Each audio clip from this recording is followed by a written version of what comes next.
Halo Sobat Pembelajar, perkenalkan nama saya Wulan Syari dengan NIM H0525383 dari Program Studi Pendidikan Guru Sekolah Dasar Fakultas Keguruan dan Ilmu Pendidikan Universitas Sulawesi Barat.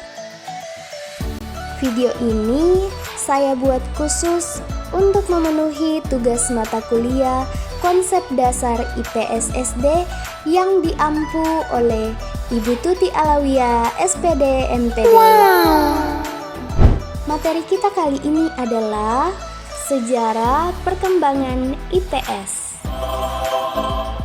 Sahabat, pernahkah terpikir bagaimana mata pelajaran ilmu pengetahuan sosial atau IPS yang kita kenal sekarang bisa sampai ada di kurikulum sekolah? Ya, IPS itu punya cerita perjalanan yang panjang di Indonesia. Dan hari ini kita akan menjadi detektif sejarah menelusuri jejak langkah IPS dari masa ke masa. Mari kita mulai perjalanan sejarahnya. Di masa awal kemerdekaan hingga tahun 1960-an, konsep IPS belum ada. Ilmu-ilmu sosial masih berdiri sendiri, layaknya kamar-kamar yang terpisah. Di sekolah, materi yang sekarang jadi bagian IPS diajarkan melalui beberapa mata pelajaran wajib, yaitu yang pertama ada sejarah yang berfokus pada perjuangan bangsa. Yang kedua ada ilmu bumi yang berfokus pada wilayah dan sumber daya, dan yang paling penting yang ketiga ada kewarganegaraan dan tata negara yang berfokus pada moral dan etika bangsa. Jadi intinya pada periode ini fokusnya adalah menanamkan semangat nasionalisme dan karakter bangsa setelah kita merdeka. Belum ada istilah IPS yang menyatukan semuanya.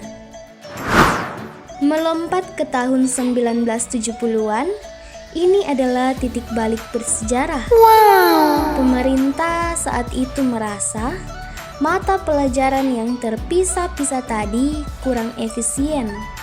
Setelah studi dan proyek perintisan, Indonesia mengadopsi konsep social studies dari luar negeri.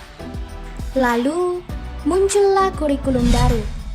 Ya, melalui kurikulum 1975, mata pelajaran ilmu pengetahuan sosial atau IPS resmi lahir di sekolah. IPS menjadi mata pelajaran yang mengintegrasikan atau menyatukan sebagian besar materi dari sejarah, geografi, dan ilmu sosial lainnya. Khusus di sekolah dasar, konsepnya dibuat sangat terpadu dan sederhana, menjadikannya pondasi kuat untuk mengenal masyarakat dan lingkungannya. Setelah lahir, IPS tidak diam, ia terus berkembang. Di era kurikulum 1984, 1994 hingga KTSP 2006, IPS terus diperkuat agar lebih relevan dengan kehidupan siswa. Fokus utamanya adalah agar IPS tidak hanya hafalan, tapi mengajarkan siswa memecahkan masalah sehari-hari dan berinteraksi dengan lingkungannya. Misalnya, belajar tentang jual beli bukan hanya teori, tetapi bisa dipraktikkan di kantin sekolah. Pada masa ini juga muncul variasi. IPS di tingkat SMP dan SMA mulai kembali dipisahkan menjadi disiplin ilmu, yaitu sejarah, geografi, dan ekonomi. Sementara di SD, konsep keterpaduan IPS tetap dipertahankan sebagai ciri khas pendidikan dasar. Kita tiba di era modern. Di kurikulum 2013, IPS di SD diajarkan secara tematik terpadu. Ini membuat batas antara sejarah dan geografi hampir tidak terlihat karena semua dibahas dalam satu tema besar, misalnya pahlawanku. Terbaru, di kurikulum Merdeka, IPS semakin menekankan pembelajaran berbasis proyek dan fleksibilitas.